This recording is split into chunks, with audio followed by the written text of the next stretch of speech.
She fell for her billionaire boss, then discovered the truth that shattered her heart. "Dominic, stop!" Ava's voice cracked as she backed away from him. The rain outside the office windows beat like drums, matching the thunder in her chest.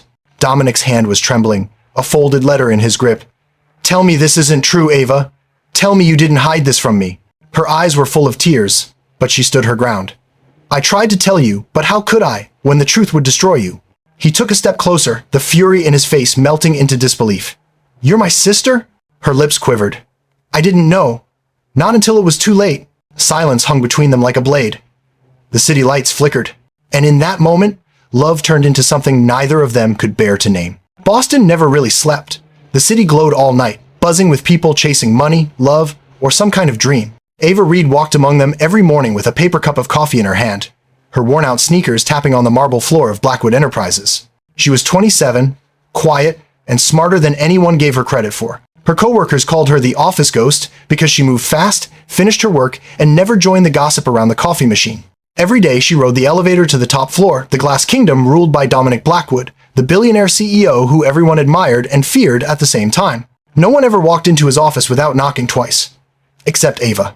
It was early. The sun had just started to rise behind the skyline. Dominic was already standing by the window, tie loosened, phone pressed to his ear. He looked like the world owed him something, or maybe he owed it something. Ava entered quietly. "Good morning, sir." He turned, eyes cold but curious. "You're early again. Someone has to make sure your empire wakes up on time," she said, placing the day's schedule on his desk. That made him smirk. "Careful, Miss Reed. Flattery might get you promoted." She smiled faintly. "Then I'll keep it honest." For a second, he almost laughed. Almost. But Dominic didn't laugh much these days. Weeks passed. They talked more. Not about work, about small things. Music, coffee, books they never had time to finish. Ava started noticing the man behind the billionaire mask. He stayed late, not because of ambition, but because silence was easier than sleep. One night, she brought him coffee at 11 p.m. "Still at it?" she asked. He looked up from a pile of contracts. "If I stop working, I start thinking. Thinking doesn't help." "What do you think about?" He hesitated, then said softly, "The past." She didn't push. She just left the coffee and said, "Then drink this. It tastes like forgetting." That night, Dominic watched her walk away and realized he didn't want her to. Ava had one habit. Before leaving each day, she'd touch the necklace she always wore, a small silver pendant shaped like half a heart. She'd had it since childhood, but couldn't remember where it came from. Sometimes, when Dominic caught a glimpse of it, something flickered in his eyes. Familiarity. But he never said anything. One night, a storm hit the city. Lightning flashed through the glass walls. Dominic was still working when the lights flickered and went out. Ava stepped in with a flashlight. "Power's down. You should go home." He looked at her and, for once, didn't hide his exhaustion. "Home doesn't feel like home anymore. Maybe you should find a new one." He studied her face. "And where would that be?" She shrugged lightly. "Anywhere you're not running from yourself." The generator kicked in, humming softly. He smiled faintly. "You talk like someone who's been lost before." She didn't reply.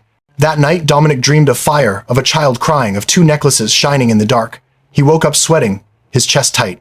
He poured himself a drink and stared at the city. Somewhere, a piece of his life was missing.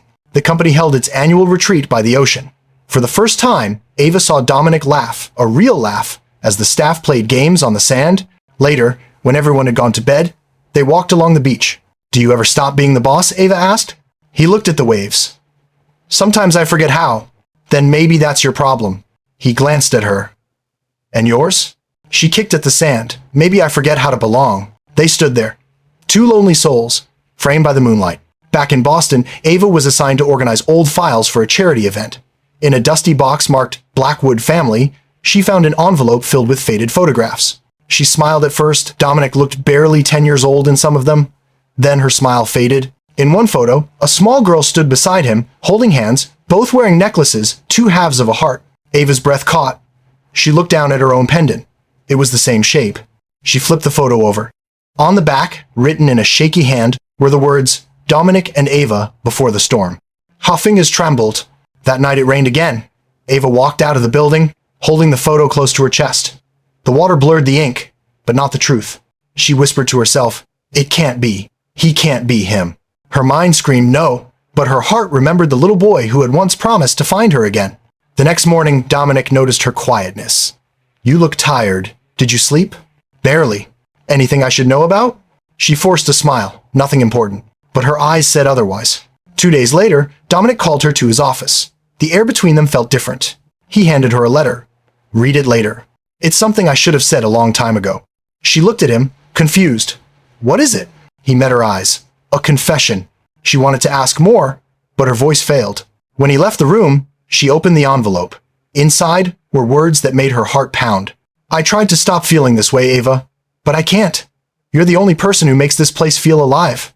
Tears filled her eyes. She dropped the letter, shaking. Ava ran to the archives, pulled the photo from her bag, and held it beside Dominic's childhood face. There was no denying it now. She whispered, "We're family. I'm his sister." Her whole body went cold. Over the next few days, she avoided him. She called in sick, blamed headaches, hid behind work. But Dominic wasn't a man who liked being ignored. He showed up at her apartment one evening. "You've been avoiding me," he said. She stepped aside, nervous. "I've just been tired." He looked around. "This place doesn't suit you. You deserve better." "Dominic." "No," he interrupted, voice softer. "Let me finish. I meant what I wrote. I don't expect you to feel the same, but I need to be honest." Her throat tightened. "You shouldn't." "Why?" "Because if you knew the truth, you'd hate me." He frowned. "Then tell me." She shook her head. "Not yet." Later that night, she placed the confession letter back in an envelope with a short note. "You deserve someone whose love isn't built on secrets." She left it on his desk. The next morning, Dominic found it. His jaw tightened, but instead of anger, there was worry. He whispered, "What are you hiding, Ava?" Dominic's nightmares returned only clearer this time. He saw a girl in the backseat of a car, the crash, the fire, the necklace, the scream of his own name. He woke up gasping, whispering, "Ava." He didn't know if it was coincidence or fate, but he needed answers. Dominic called his lawyer. Find out everything about Ava Reed, where she grew up, who her parents were. Hours later, the lawyer returned with a file. "Sir, she was adopted after an accident 20 years ago. Records say she was found near the Blackwood estate." Dominic's hands trembled as he flipped through the pages. There was a photo of a little girl, the same one from his dreams.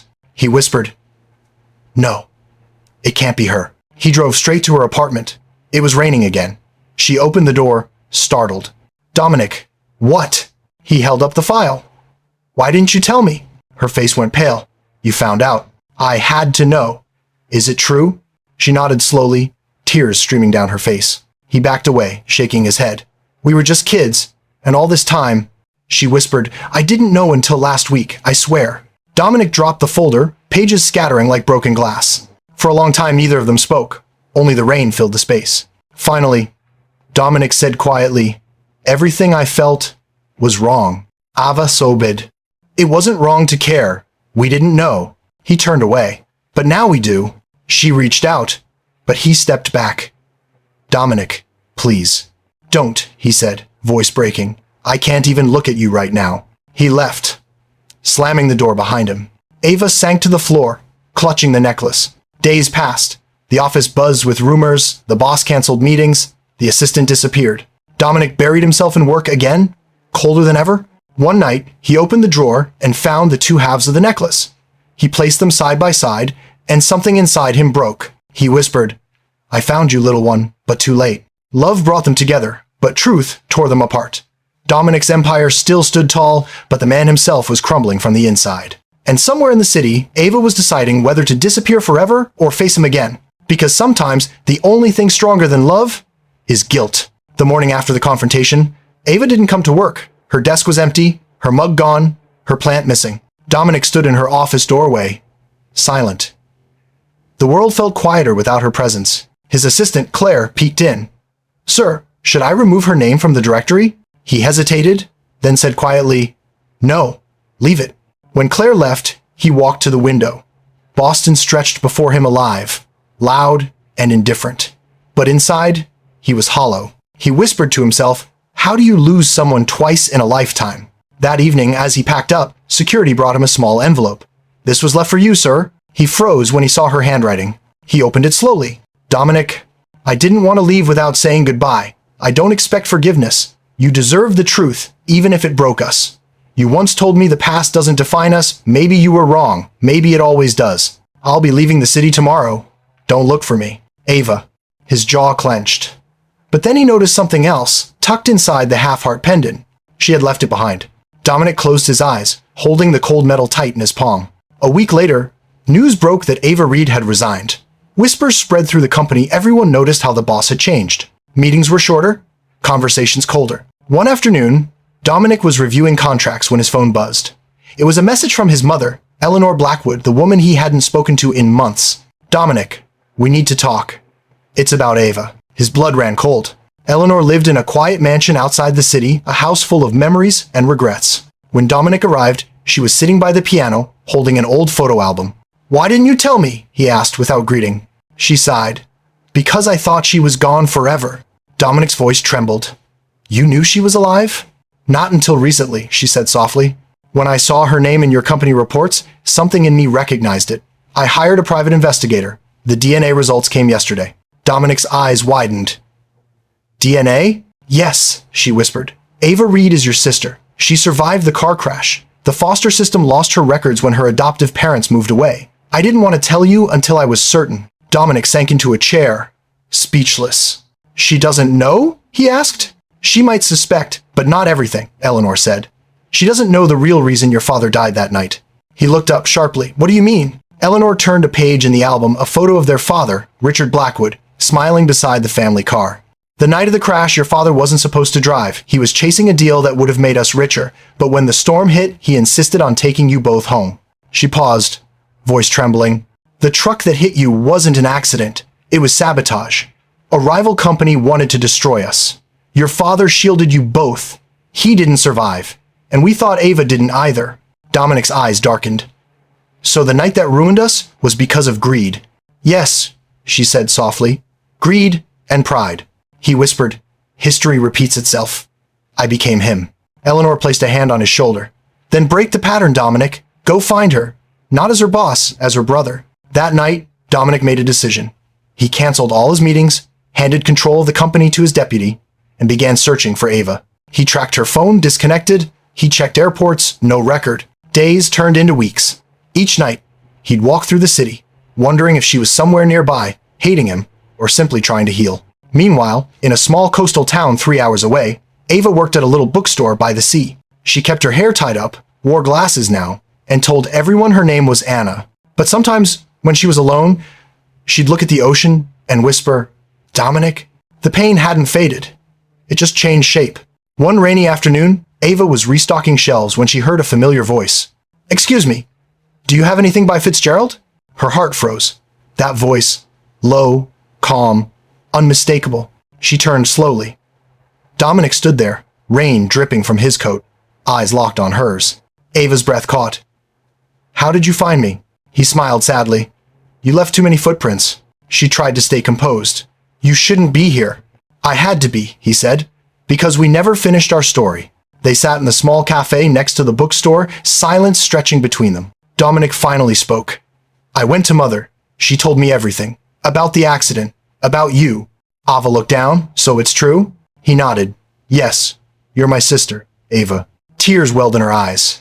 "Then why do I still feel like my heart's breaking?"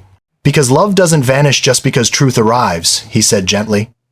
"It lingers, confused, trying to find where it belongs." She covered her face. "I wish I'd never met you. That way it wouldn't hurt so much." He reached across the table. "No, meeting you gave me a reason to stop being the man Father became. You changed me." Ava looked at him and saw it. The coldness that once defined him was gone. What remained was pain, yes, but also peace. A few days later, Dominic took Ava to the old family graveyard. The rain had softened into a drizzle. They stood before their father's grave. Ava whispered, "I don't remember him." Dominic nodded. "I wish I didn't, sometimes. He was brilliant, but obsessed. I think losing everything made him forget what mattered." She looked at him. "And what matters now?" He smiled faintly. "You. Us. Starting over." Months passed. Together, they started the Blackwood Foundation, an organization to support orphans and children lost in the system, kids like Ava once was. They worked side by side again, not as boss and assistant, but as siblings rebuilding something good from the ashes. During the launch event, Dominic gave a speech. Family isn't always chosen. Sometimes it's found, broken, and pieced back together. This foundation isn't about money. It's about second chances for those who never got there first. Ava stood beside him, smiling through tears. Later that night, as they watched the city lights together, Ava said softly, "You know, there's a universe where we never found out the truth." Dominic looked at her. "Maybe, but in that universe, we'd still be lost." She leaned against his shoulder. "At least now we're found." He chuckled. "Found and permanently traumatized." She laughed, a real, light laugh, the kind he hadn't heard in months. The sound of it filled the silence like music. Sometimes, love is the spark that leads us to truth. Sometimes, it's the truth that sets love free. Dominic and Ava's story wasn't about romance after all. It was about rediscovery, forgiveness, and the kind of love that never fades. Family. In a world that worships power and money, they found something far rarer: peace. Because even the most shattered hearts, the narrator whispers, can still learn how to heal.